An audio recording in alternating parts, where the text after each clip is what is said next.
শেখ হাসিনার বোন শেখ রেহানার মেয়ে টিউলিপ সিদ্দিকের পদত্যাগ ঝড় তুলেছে বাংলাদেশে। ইতিমধ্যেই প্রধান উপদেষ্টা মোহাম্মদ ইউনূসের প্রেস উইংয়ের পক্ষ থেকে জানানো হয়েছে, টিউলিপ সহ শেখ হাসিনার পরিবার যে অর্থ তছরূপ এবং বিদেশে পাচার করেছে তা উদ্ধার করার সব ধরনের চেষ্টা চালানো হচ্ছে। এসবের মাঝেই এবার ইউনূসের অস্তিত্ব বাড়িয়ে টিউলিপ সিদ্দিককে ক্লিন চিট দিলেন ব্রিটিশ প্রধানমন্ত্রী কিয়ার স্টারমার। মঙ্গলবার রাতেই টিউলিপকে লেখা চিঠিতে তাকে ক্লিন চিট দিয়ে লিখেছেন, তদন্তে টিউলিপের বিরুদ্ধে কোনো ধরনের অনিয়ম দুর্নীতির অভিযোগ মেলেনি, সুতরাং টিউলিপ সিদ্দিকের জন্য মন্ত্রিসভার দরজা খোলা। মঙ্গলবার রাতে টিউলিপ ব্রিটেনের সিটি মিনিস্টারের পদ থেকে পদত্যাগ করেন।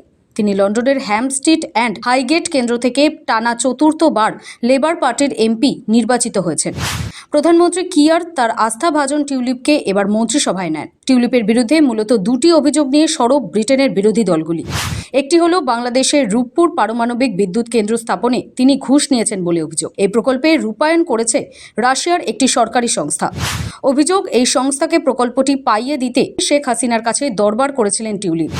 সেই কারণে চুক্তি সম্পাদনের সময় মস্কো সফরে তিনি টিউলিপকে সঙ্গে করে নিয়ে গিয়েছিলেন। রাশিয়া সংস্থাটি অবশ্য ঘুষের অভিযোগ অস্বীকার করেছে। অভিযোগ নিয়ে তদন্ত চালাচ্ছে বাংলাদেশ দুর্নীতি দমন কমিশন। টিউলিপের বিরুদ্ধে দ্বিতীয় অভিযোগটি লন্ডনে বিনামূল্যে ফ্ল্যাট নেওয়ার অভিযোগ। শেখ হাসিনার সম্পর্ক কাজে লাগিয়ে তিনি আওয়ামী লীগ নেতার কাছ থেকে বিনামূল্যে ফ্ল্যাট নিয়েছেন বলে অভিযোগ। লন্ডনের বিতর্কিত ফ্ল্যাটটিতে টিউলিপ সিদ্দিক একসময় বাস করতেন। তবে মঙ্গলবার রাতেই টিউলিপ সিদ্দিককে ক্লিন চিট দেন ব্রিটিশ প্রধানমন্ত্রী কিয়ার স্টারমার। স্বাভাবিকভাবে ব্রিটিশ প্রধানমন্ত্রী টিউলিপকে লেখা চিঠির বক্তব্য বাংলাদেশের ইউনূস সরকারের জন্য বড় অস্বস্তির কারণ। বিশেষ করে বাংলাদেশ সরকার যেভাবে মঙ্গলবার রাতে তড়িঘড়ি টিউলিপ ও হাসিনার বিরুদ্ধে বিবৃতি দিয়েছে তা বড় ধাক্কা খেল। ব্যুরো রিপোর্ট, সময়, কলকাতা।